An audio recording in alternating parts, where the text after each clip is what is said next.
Fala, filhotes! Essa é uma aula imprescindível. Vou falar de reino Monera com ênfase em bactérias. Vou falar sobre estrutura bacteriana, sobre morfologia bacteriana. Você vai conhecer o que é pHb, grânulos internos. É muito interessante, tá bom? Não deixa de se inscrever aqui no canal e indicar para o máximo de pessoas. Vamos lá!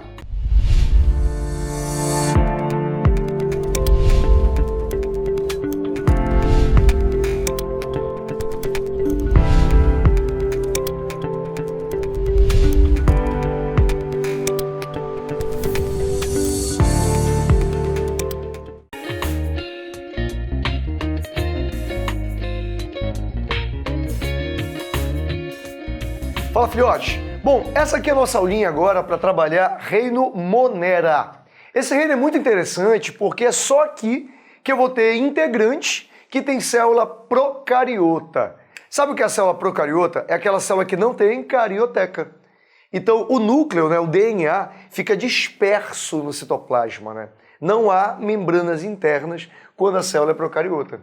Então, olha para cá, filho. Quem são os 3 indivíduos que pertencem ao reino Monera? Vão ser as bactérias, inclusive aquelas que causam doença, que a gente vai falar de muitas aqui na aula, Também as árqueas. Vou adiantar uma coisa para vocês. As árqueas são indivíduos procariotos que vivem em condições muito extremas. Por exemplo, vivem em ambiente que é muito quente, ou local que é muito ácido, ou locais de elevada pressão. São bactérias chamadas de extremófilas. Deu para entender? E tem as cianobactérias. Esse ser aqui é interessante. Cianobactérias, antigamente, eram chamadas de algas azuis. Esse nome não é muito adequado, que eu vou te mostrar que cianobactérias são algas unicelulares, procariontes, mas podem ser verdes, vermelhas, roxas, negras, inclusive azuis. Tudo bem a história? Então, no reino Monera eu tenho bactérias, as árqueas, lembra de extremófilas, E as cianobactérias, ou antigamente chamadas de algas azuis. Fecharam? Qual é a caracterização básica deles? Vamos lá. Eles são indivíduos unicelulares, então são seres compostos por uma única célula, Segundo, são procariotos, não têm carioteca e não têm membranas internas, ok? E o terceiro, podem ser autotróficos, ou seja, podem fabricar a matéria orgânica da qual se alimentam, ou podem ser heterotróficos, que são aqueles que não produzem matéria orgânica e se alimentam daquilo que tem disponível no meio. Fechado isso, filho, direitinho? Bom, essa é a caracterização básica. Outra coisa que eu acho bacana que você saiba para a gente começar a aula é que bactérias são ubíquas. Quando eu uso o termo ubíquo, eu quero dizer que o indivíduo se desenvolve em quase todos os hábitats, em quase todos os ambientes. Você encontra bactéria em tudo que é canto. Água salgada, água doce, lava vulcânica, dentro do organismo humano, por exemplo, ubíqua, tá bem? E eles podem viver ou isoladinhos, Aqui tem uma imagem disso, ou em colônias, quando eles estão agrupados. Essa imagem, por exemplo, aqui é uma colônia formada por cianobactérias. Fechou? Muito bem, filhotes. Agora vamos falar mais especificamente sobre bactéria, tá? Primeiro sobre morfologia, as formas que a bactéria pode ter. Fecharam? Vem comigo. Vamos lá, gente. Primeiro, repara bem, quando a gente vai analisar as bactérias, elas têm 3 categorias, tá? Nós vamos ter os cocos, que são bactérias mais redondinhas, tá? Redondinha que nem uma bola, tá bem? Tem os bacilos, que são as bactérias mais compridas, parece uma salsicha, por exemplo, E tem as bactérias que são espiraladas, aquelas que têm dobras, que têm curvaturas. Fechou? Bora começar com os cocos, que são as bactérias esféricas, ok? Bom, pode aparecer alguns nomezinhos na prova, que são esse aqui, Se ela tiver uma esfera apenas, é um cocos, um cocos de bactéria. Mas se tiverem 2, aí eu vou chamar diplococos, Pode ter 4 cocos unidos, eu tenho uma tétrade, Se eu tiver 8 cocos unidos, aí eu tenho uma sarcina, olha o nome, sarcina, tá? E se eu tiver uma cadeia de cocos, aí eu vou ter streptococcus, O termo strepto é para cadeia, tá? E se eu tiver os cocos formando um cacho, tipo um cacho de uva, um cacho de amoras, por exemplo, aí você vai ter o estafilococcus, tá bem? O streptococcus é para cadeia, tá?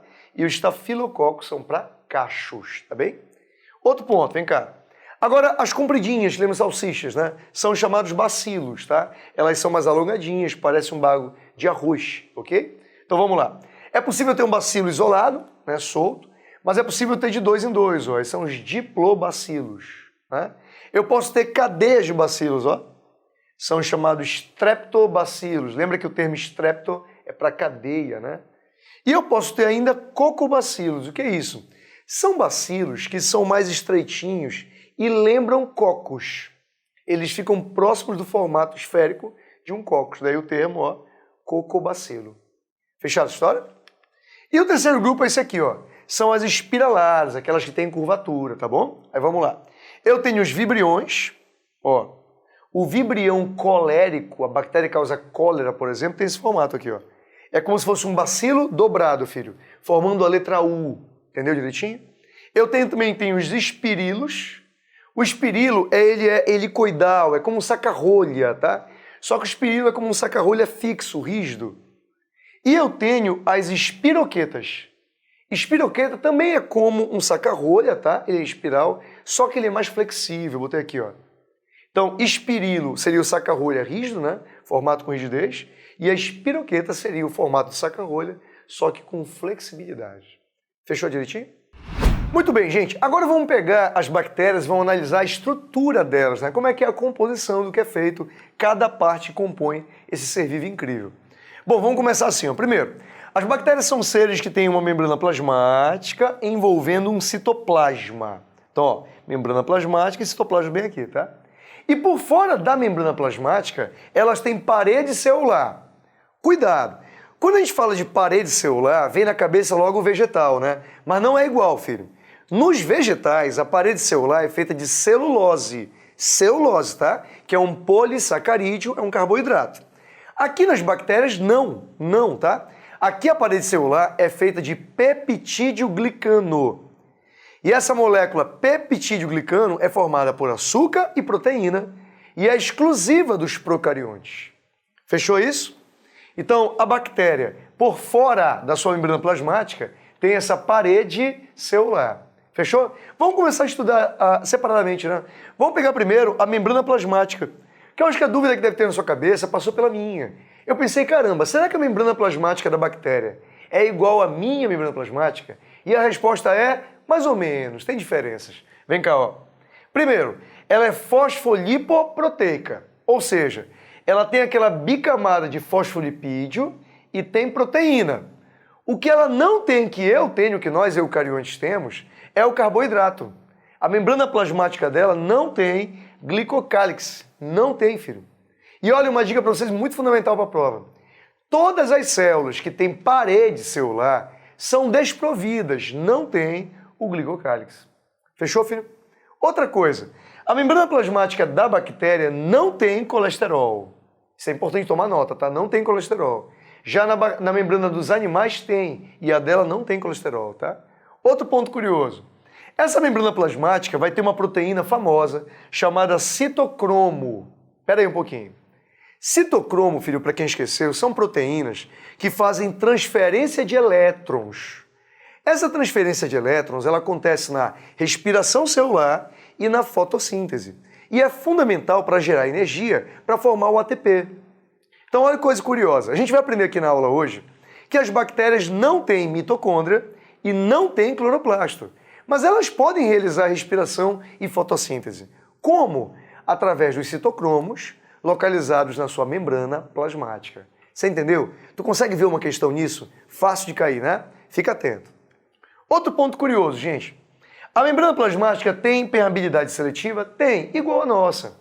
Ou seja, as substâncias podem entrar na bactéria e podem sair, mas elas vão ser selecionadas. Só entra e sai aquilo que a bactéria deseja, aquilo que a bactéria tem necessidade, né? A gente chama isso de permeabilidade seletiva. Agora vem cá. Deixa eu chamar a atenção de vocês para uma palavrinha, ó. Olha esse termo, mesossomo.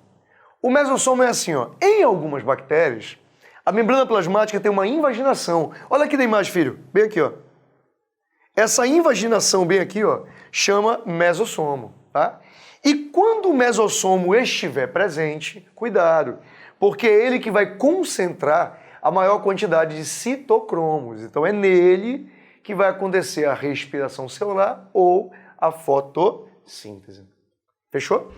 Agora vamos falar sobre a parede celular bacteriana. Vem cá comigo.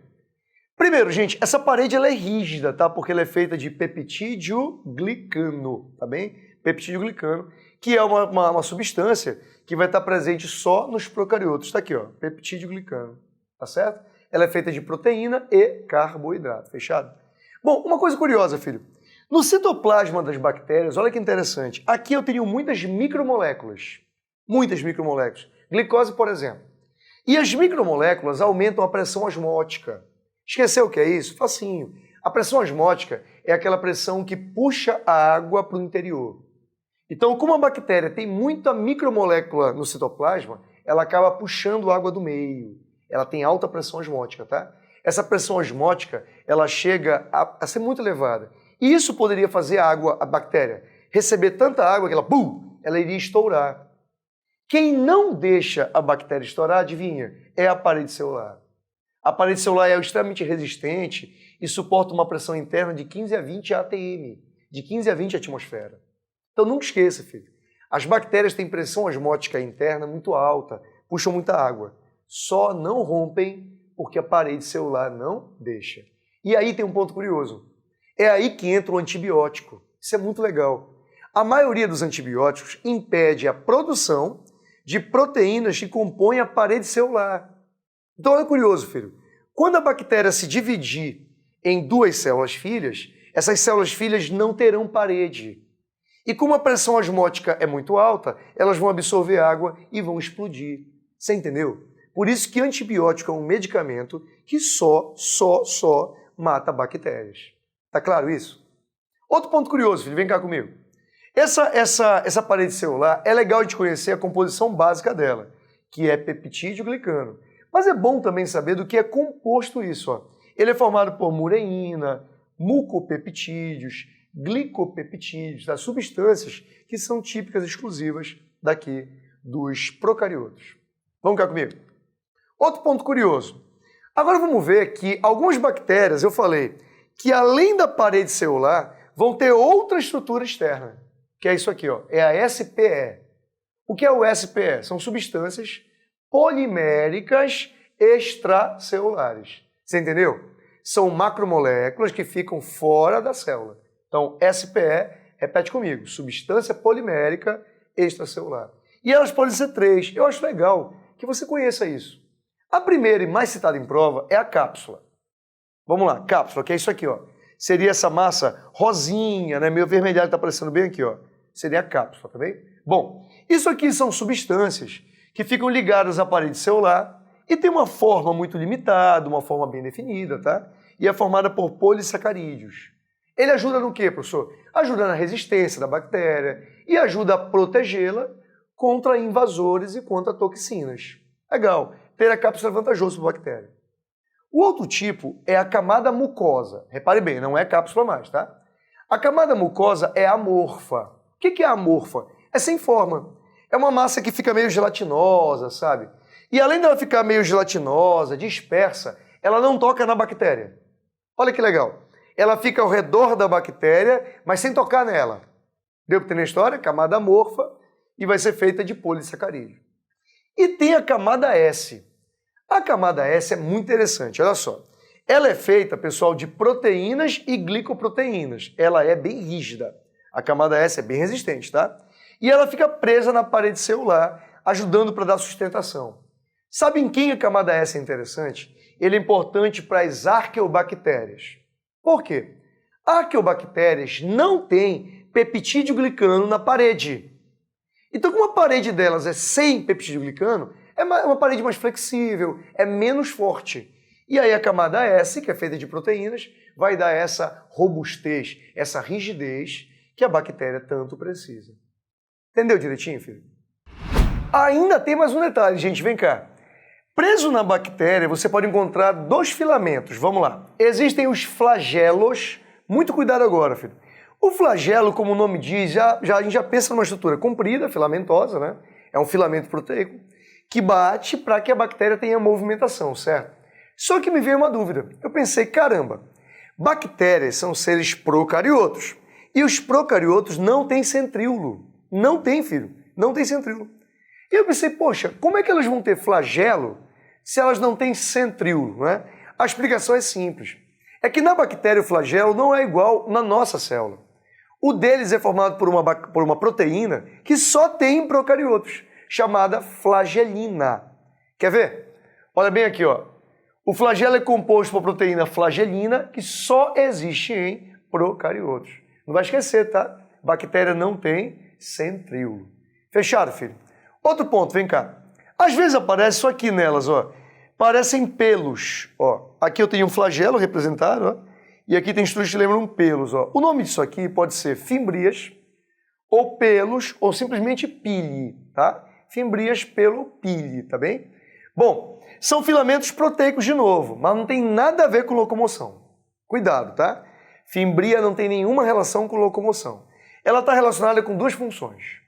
As bactérias podem se comunicar através desse pelo e dessa comunicação do pelo, elas podem transferir DNA uma para a outra.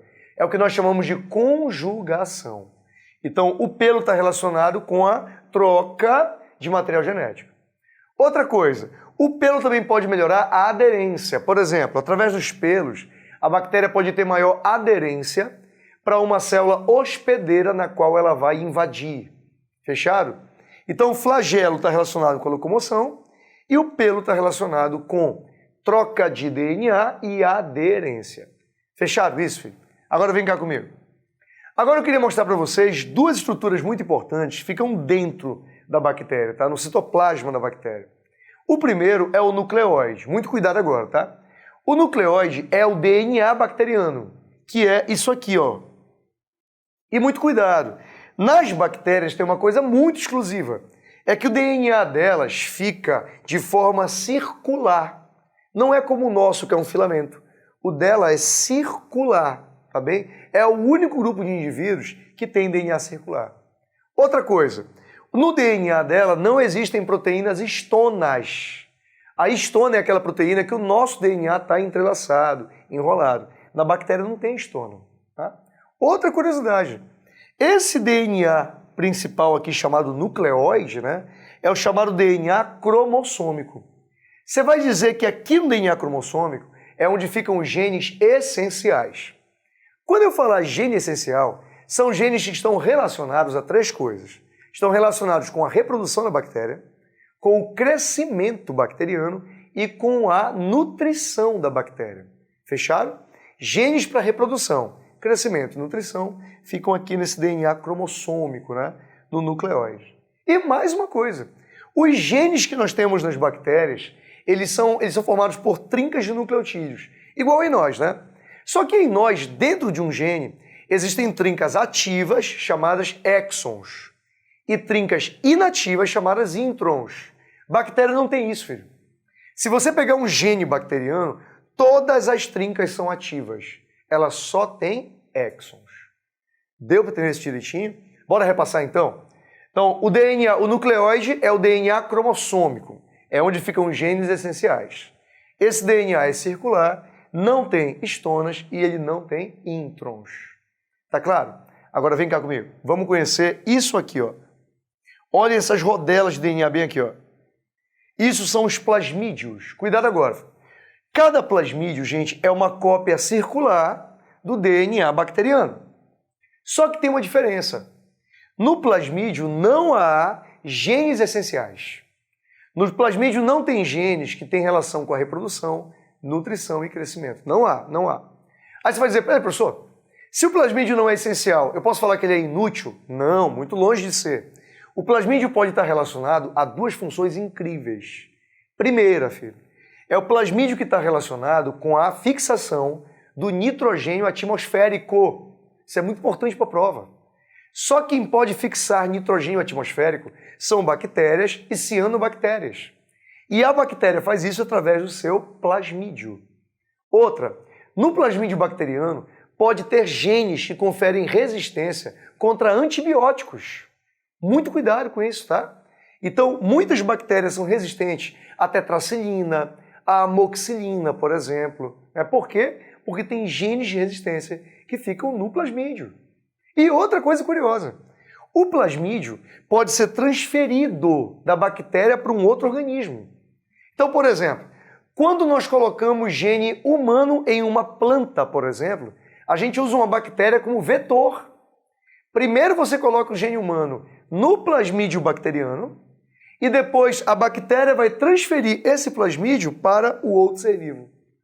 Então, bactérias são muito utilizadas como transferidores de DNA, que nós chamamos de vetor genético. E tudo isso devido à presença do plasmídio. Fique atento. Agora vamos analisar estruturas que ficam internas no citoplasma também, tá? Eu botei aqui, ó, componentes citoplasmáticos, tá bem?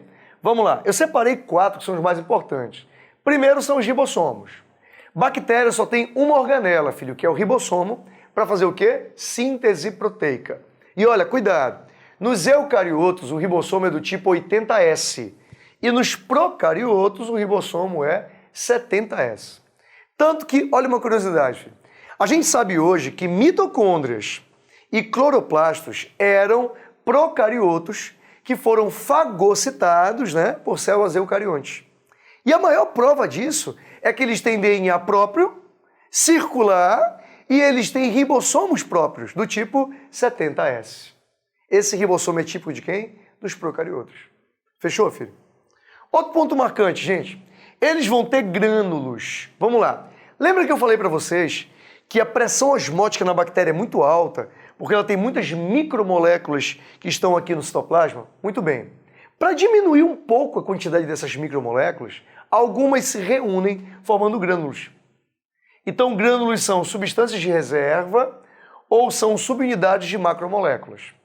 É importante ter mais grânulos, porque se as micromoléculas estiverem todas agrupadinhas, elas não vão aumentar tanto a pressão osmótica dentro da bactéria. Tem 3 grânulos que eu acho muito importante que você conheça. O primeiro é o PHB, esse aqui é famoso pra caramba. PHB é o polibeta-hidroxibutirato. O que é isso? Ele é um grânulo que tem uma textura parecida com plástico. É ele que nós retiramos das bactérias para fazer o plástico biodegradável. Então, se você pintar numa prova, fala sobre plástico biodegradável, como assim, professor? É um plástico feito a partir de PHB, que é um grânulo bacteriano. Outro grânulo, filho, amido. Ao invés de eu deixar a glicose solta, eu posso agrupá-la em amido. Outro, glicogênio. Ao invés de a glicose solta, eu posso agrupá-la em glicogênio. Então, PHB, amido e glicogênio são grânulos, né, que ficam dispersos ali no citoplasma. Olha outro famoso, o vacúolo gasoso. Isso aqui é legal. Tem algumas bactérias, pessoal, que conseguem ganhar flutuabilidade, elas flutuam no meio. Sabe por quê? Elas vão apresentar essa membrana proteica, né? O vacúolo é como uma bolsinha que tem membrana proteica, tá? E dentro dele tem acúmulo de gases. E aí imagina, se eu sou uma bactéria cheio de bolsinhas de ar dentro de mim, eu ganho flutuabilidade no meio. Deu para entender? E o quarto, observa lá, seria os esporos bacterianos. Mas esse eu quero falar com um pouquinho mais de atenção. Vem cá comigo. Olha só que interessante, gente. Imagina que eu tenho uma bactéria que está num ambiente favorável, um ambiente bacana, confortável para ela, está tudo bem, né? Beleza. Só que o ambiente mudou, filho. Imagina que o ambiente se tornou desfavorável. Por exemplo, a bactéria está num local com pouquíssima água, ou num ambiente que tem oxigênio e ela é anaeróbica, entendeu? Ela está num local que está inóspito, né? O que ela faz? Quando a bactéria está num ambiente assim, ela começa a desidratar. E a membrana plasmática se fecha, ó, e envolve uma parte do DNA. E aí observa lá, ao redor dessa membrana plasmática se forma uma capa proteica. E aí eu tenho um esporo, também é chamado de endósporo. Então, do que é formado o esporo? Vamos lá. O esporo tem uma cápsula proteica, aí por dentro, membrana lipoproteica plasmática e por dentro, DNA e algumas enzimas. Esse esporo é uma forma inativa da bactéria, mas muito resistente. O esporo pode ficar anos no local. Quando as condições melhoram, esse esporo ressuscita. É como se o esporo pudesse, de novo, dar origem a uma bactéria ativada. Tem uma situação muito legal que é o seguinte, gente, olha que interessante. Pegaram um grupo na Northumbria, na faculdade de Northumbria, que fica no Reino Unido, pegaram esporos de bactérias e colocaram em concreto. É o que você escutou, concreto. Então imagina que tem uma viga de um prédio, né, concretada, e tem esporo de bactéria ali. Pode imaginar, aconteceu um tremor de terra. E aí aquela viga, né, rachou. Bom, se fosse aqui no Brasil, alguém diria que aquela viga está inutilizada, não serve mais. Teria que demolir o prédio. Lá não é bem assim mais. Quando a viga racha, entra água. A água que entra no concreto reativa o esporo bacteriano. E quando o esporo reativa, vira uma bactéria ativa, né, ela começa a liberar calcita. E a calcita, adivinha, fecha aquela rachadura. Eles estão chamando isso de concreto autorregenerável. Isso é muito interessante. E isso é para você ver como é importante eu aprender biologia, mesmo que o meu trabalho seja na engenharia civil. Você está percebendo? Hoje, cada vez mais, as ciências têm que estar o quê? Entrelaçadas. E aí, galera, fala a verdade. Muita coisa você aprendeu aqui que não sabia, né? Tem muito mais coisa no canal, tá? Não esquece de sair fuçando as nossas playlists. Te inscreve, indica para o máximo de pessoas. Quanto mais gente tiver aqui, mais aulas como essa vão ter para vocês. Beijo!